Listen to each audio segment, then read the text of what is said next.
You don't have to be right about thousands and thousands and thousands of companies. You only have to be right about a couple. I met Bill Gates on July 5th, 1991, and Bill said, "You've got to have a computer." And I said, "Why?" And he said, "Well," he said, "you can do your income tax on it." I said, "I don't have any income. Berkshire doesn't pay a dividend." He said, "Well, you can keep track of your portfolio." And I said, "I only have one stock." And he says, "It's going to change everything." And I said, "Well, will it change whether people chew gum?" And he said, "Well, probably not." And I said, "Well, will it change what kind of gum they chew?" And not. And I said, "Well, then I'll stick to chewing gum and you stick to computers, you know." I don't have to understand all kinds of business. There's all kinds of business I don't understand. But there's thousands of opportunities there. I did understand the Bank of America. And I'm able to do that. I'm able to understand some given percentage. But Ted Williams wrote a book called The Science of Hitting.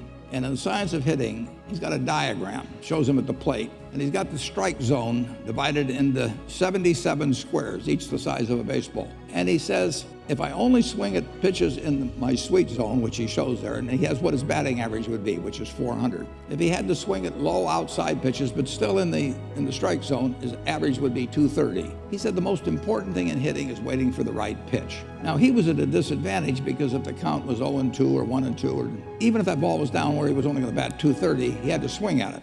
In investing, there's no called strikes. People can throw Microsoft at me and you name it, any stock, General Motors, and I don't have to swing. And nobody's going to call me out on called strikes. I only get a strike called if I swing at a pitch and miss. So I can wait there and look at thousands of companies day after day, and only when I see something I understand and when I like the price at which it's selling, then if I swing, if I hit it, fine. If I miss it, it's a strike. But it's an enormously advantageous game.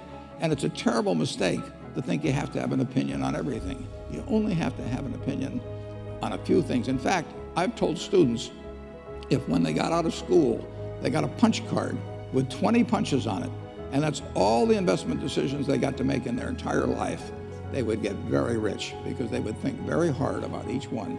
And you don't need 20 right decisions to get very rich.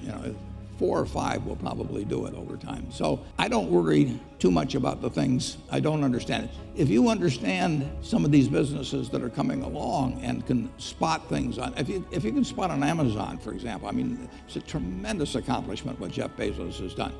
And I tip my hat to him. He's a wonderful businessman. He's a good guy too. But could I have anticipated that he would be the success and 10 others wouldn't be? I'm not good enough to do that. But fortunately, I don't have to. I don't have to form an opinion on Amazon. And I did form an opinion on the Bank of America, and I formed an opinion on Coca-Cola.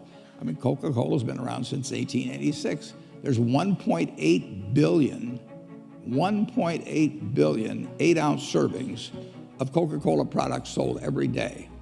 Now, if you take 1 penny and get 1 penny extra, that's $18 million a day. And 18 million times 365 is 7 billion, 3 less 730 billion, or $6,570,000,000. So annually, $6,570,000,000 from 1 penny. Do you think Coca-Cola is worth a penny more than Joe's Cola? I think so. So, and I've got about 127 years of history that would indicate it. So those are the kind of decisions I like to make. And you may have an entirely different field of expertise than I would have, and probably much more up to date in terms of the kind of businesses that we're seeing evolve. And you can get very rich if you just understand a few of them and understand their future.